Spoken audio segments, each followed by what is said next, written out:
హుందాగా చూపెట్టిండ్రు. ముఖ్యంగా ప్రస్తుత సమాజానికి చాలా అవసరమైన సినిమా. ప్రతి ఈ సినిమా చూడాల్సిన అవసరం ఉంది. పిల్లలు పెద్దలు అందరూ ఈ సినిమాను ఆదరించాలి. ప్రభుత్వాలు కూడా ఇట్లాంటి సినిమాలు ప్రోత్సహించాలి. ఎందుకంటే ఎన్నో వాణిజ్య ప్రమాణాలతోటి కమర్షియల్ సినిమాలు వస్తున్నాయి ఈ రోజులలో. ఇట్లాంటి సందేశాత్మకమైన సినిమాలు రావడం అనేది చాలా తక్కువ. ఇట్లాంటి సినిమాని అందరూ చూడాలని మేము కోరుకుంటున్నాం. Thank you. న్యాచురల్ లవర్స్కి ఇంకా ప్లాంట్ ఎన్విరాన్మెంట్స్ గురించి అన్సూయ గారు, ప్రొడ్యూసర్ గారు రాజేంద్ర రెడ్డి గారు చాలా బాగా తీశారు. ముందు వాళ్ళకి చాలా ఉండాలి అని ఈ సినిమా జగపతి బాబు గారు యాక్టింగ్లో మళ్ళీ బ్యాక్ అయ్యారు. ఈ సినిమా గురించి చాలా బాగుంది movie.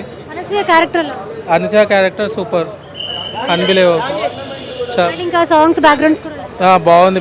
Background music everything is good, fine. Cinema main Anasuya గారు ఇంకా జగపతి బాబు గారు. డిఫరెంట్ కైండ్ ఆఫ్ స్టోరీస్ వస్తున్నాయి ఈ మధ్య, కానీ ఈ స్టోరీ చాలా బాగుంది. ఈ రోజుల్లో మన అన్ని యాక్షన్ ఫిలిమ్స్ వాటికి ఎక్కువ కూడా యూత్ కానీ ఎవరైనా కానీ వాళ్ళే ఎక్కువ ఇంట్రెస్ట్ చూపిస్తున్నారు. అదేవిధంగా ఇది ఒక డిఫరెంట్గా తీసారు ఫిలిం. సో ఒక మంచి మెసేజ్ ఓరియంటెడ్ ఫిలిం ఇది. సో మన ఎన్వైర్న్మెంట్ కాపాడుకుంటే రిటర్న్లో మనల్ని కాపాడుకుంటుంది. సో డెఫినెట్గా అందరూ వచ్చి మూవీ చూడాలని కోరుకుంటున్నాను. మూవీ అయితే సూపర్ హిట్. రాజేంద్ర రెడ్డి గారికి స్పెషల్ థ్యాంక్స్ అండి. Release now, and that his background music really molded the film really well. So yeah, you guys watch the film and let us know how it goes. June and July మంత్లో మేము plantation చేస్తాము. కాలేజీలో grounds కానీ buildings కానీ establish చేస్తున్నప్పుడు ఏదైనా ఒక చెట్టు ప్లాంట్ కనుక అడ్డొస్తే దాన్ని తీసేకన్నా ముందు ప్లాన్ 1 year ముందరనే మేము 1:100 ప్లాంట్స్ అంటే ముందరనే ఒక 100 మొక్కలు నాటిన తర్వాత ఒక మొక్కను డిస్టర్బ్ చేస్తాము. సో మా దాంతో పోలిస్తే మేము ఇప్పుడు మా కాలేజీ గ్రౌండ్స్లో మా గ్రూప్ కాలేజీలలో ఎక్కడ చూసినా కూడా మీకు 1000 చెట్లు కనిపిస్తాయి మీకు.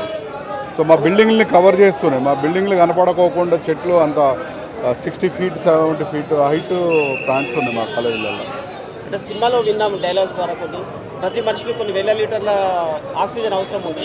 మన దగ్గర ఎన్ని చెట్లు ఉన్నాయి? కెనడా లాంటి దేశాల్లో ఒక మనిషికి 60,000 చెట్లు ఉన్నాయని విన్నాము. ఇక చెట్లు అంటే మన దగ్గర ఉన్నాయి, బట్ ఏమవుతుందనంటే మన దగ్గర ఉన్న ప్రాబ్లం ఏంటంటే సెంట్రలైజ్డ్ సిస్టమ్ ఎక్కువైపోయింది. ఇప్పుడు హైదరాబాదే తీసుకోండి, హైదరాబాద్ డెవలప్ అయిందనంటే అందరూ వచ్చి హైదరాబాద్లోనే ఉంటారు. డీసెంట్రలైజేషన్ కావట్లేదు. సపోజ్ యూ టేక్ మన హైటెక్ సిటీ తీసుకోండి, ఒక మన హైదరాబాద్కి సౌత్ అండ్ వెస్ట్ డెవలప్ అవుతూ ఉంది. ఆడ ఉన్న ప్లాంట్స్ అన్ని తీసుకొని బిల్డింగ్ల మీద బిల్డింగ్లు వస్తున్నాయి. జన సాంద్రత అనేది ఒక దగ్గర ఉంటుంది. సో ఇవే డీసెంట్రలైజ్డ్ అంటే డిస్ట్రిక్ట్ క్వార్టర్స్. ఇప్పుడు మన దగ్గర 33 జిల్లాలు ఉన్నాయండి. జిల్లాల హెడ్ క్వార్టర్స్కి చాలా కంపెనీలు షిఫ్ట్ చేసడం వల్ల జిల్లాలకి డీసెంట్రలైజేషన్ జరుగుతుంది. పాపులేషన్ అనేది ఒక దగ్గర ఉండకూడదండి. సినిమా బాగొచ్చిందండి. తప్పకుండా మీరు అందరూ సినిమా చూడాలి. ఐ థ్యాంక్ రాజేందర్ రెడ్డి గారు, సంపత్ నంది గారు, and hats off to the direction department. I thank all the team for cooperating with my husband. And ఇది మా husband Murali debut first movie. I hope he's done his best on this movie, and I feel that the movie had come out really good. Elli theatres ki elli chudandi. I'll be very happy. That's all.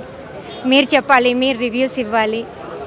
That will be inspiration for us to go forward. Thank you so much. Telugu cine ప్రేక్షకులు చాలా అదృష్టవంతులు. ఒక మంచి సినిమాని చూడడానికి వచ్చిందని చెప్పవచ్చు.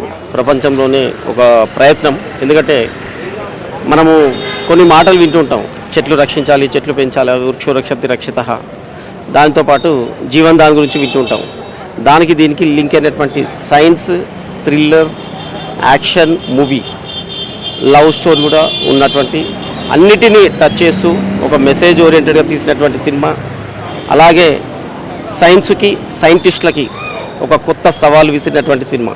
100% చెప్తాను. కావాలంటే సైంటిస్టులు ఎవరైనా ఉంటే హైదరాబాద్ నగరంలో వచ్చి ఈ సినిమాను చూసేసి, ఎందుకంటే biological memory, celluloid memory words మనం కొత్తగా వింటాం.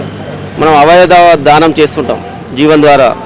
కానీ ఒక మనిషి, చనిపోయిన మనిషి ద్వారా అవయవ దానం చేసినప్పుడు ఆయనలో మిగిలిన కోరికలలో ఆ సెల్యులాయిడ్ మెమొరీ ద్వారా ఇంకో మనిషికి ఆవహించి జరిగే సంఘటనల ఆధారంగా కూడా ఈ సినిమా కొద్దిగా ఉంది. ఎందుకంటే మనం చెట్లను చంపితే చెట్లు ఏడుస్తాయి, చెట్లను నరికితే చెట్లను కాల్చితే కూడా అవి ఏడుస్తాయి. వాటికి కూడా వయసు ఉంటుంది. దాంట్లో కూడా చిన్న విభిన్నమైనటువంటి దశలు ఉంటాయి. ఏ దేశంలో చెట్లు ఎలా ఉంటుంది, చెట్ల వలన మనం ఎంతమంది బ్రతుకుతాం, మనకి ఎన్ని వేల లీటర్ల ఆక్సిజన్ కావాలి, ప్రతి మనిషికి ఎన్ని చెట్లు ఉన్నాయని ఒక సినిమా చెప్పింది. మనం ఎగ్జాంపుల్ తీసుకుంటే ఇప్పుడు కెనడాలో ఒక మనిషికి 60,000 చెట్లు ఉంటాయి. అదే మన ఇండియాలో ఒక మనిషికి 6 చెట్లు మాత్రమే ఉన్నాయి. అంటే మన చెట్లలో అన్నిట్లలో మనం గణాంకాలు చూసుకుంటే, డాక్టర్స్గా కూడా చూసుకుంటే ప్రపంచంలో ప్రతి ఒక పేషెంట్కి 10 మంది డాక్టర్లు ఉంటారు, 10,000 మంది డాక్టర్లు ఉంటారు దాదాపు. కానీ మన దగ్గర 10,000 మందికి ఒక డాక్టర్ ఉన్నారు. అట్లా ప్రతి దాంట్లో కూడా మనం ఇండియా అన్నది ఒక వెనుకబడి ఉన్నాం. కానీ మనకే ఎక్కువ అవసరం. మనము కరోనా సమయంలో చూసాం ఆక్సిజన్ కొనుక్కోవాల్సిన పరిస్థితి. మనకి ఫ్రీగా వచ్చే ఆక్సిజన్ చెట్లు పెంచితే, చెట్లను నరుక్కొని మనల్ని మనం నరుక్కొని, ఒక ఫ్యామిలీలో 4 ఉన్నారంటే 10 చెట్లు అవసరం. దాదాపు వాళ్ళు డైలీ ఒక 8,000 లీటర్ల ఆక్సిజన్ తీసుకుంటారు, అది తెలియకుండా. సంవత్సరానికి 2 లక్షల పైన లీటర్లు కావాలి. అట్లాంటి అవసరాన్ని మనం గుర్తించి చెట్లను పెంచేసేసి, అలాగే అవయవ దానాన్ని కూడా అందరికీ అవగాహన కల్పించి, ముఖ్యంగా కళాశాలల్లో, స్కూళ్ళల్లో కూడా ఒక సబ్జెక్ట్ లాగా తీసుకురావాలి ఇలాంటి వాటిని. అలాగే పిల్లలందరూ కూడా స్కూల్స్ వాళ్ళు ఒక సైన్స్ లాగా ఈ సినిమాని చూపించేసేసి వాళ్ళకు కూడా ఒక జ్ఞానం కల్పించేలాగా మంచి సినిమాని తీశారు. కొత్త ప్రొడ్యూసర్, కొత్త డైరెక్టర్, కొత్త మ్యూజిక్ డైరెక్టర్, బ్యాక్గ్రౌండ్ స్కోర్ కూడా సినిమాకి ప్లస్ పాయింట్. సింబా అంటే సింబాలాగా ఉంది. దాంట్లో ప్రతి క్యారెక్టర్ మనం సినిమా చూస్తుంటే ఎవరో ఒక లీడ్ క్యారెక్టర్ ఉంటుంది. కానీ దీంట్లో అందరూ కూడా అనసూయ, జగవద్బాబు, గౌతమి, పాత కొత్త తరహాలు, దివి, అందరూ కూడా శ్రీనాథ్ హీరో, అందరూ కూడా అందరికీ కూడా ఒకే రకమైనటువంటి విలన్ అని కానీ, కమెడియన్ కానీ, కానిస్టేబుల్ అని ఏ క్యారెక్టర్లు కూడా అందరికీ కూడా న్యాయం జరిగింది. అలాగే సినిమా కూడా సమపాలనలో ఉంది. ఒక మెసేజ్ ఓరియంటెడే కాకుండా అన్ని రకాలుగా ఉన్నాయి దాంట్లో. అందరూ చూడాల్సిన సినిమా, అందరికీ చూపించాల్సిన సినిమా. అందరూ థియేటర్కి వచ్చి చూడండి. బ్యాక్డ్రాప్ మ్యూజిక్ మాత్రం హైలైట్. Thank you.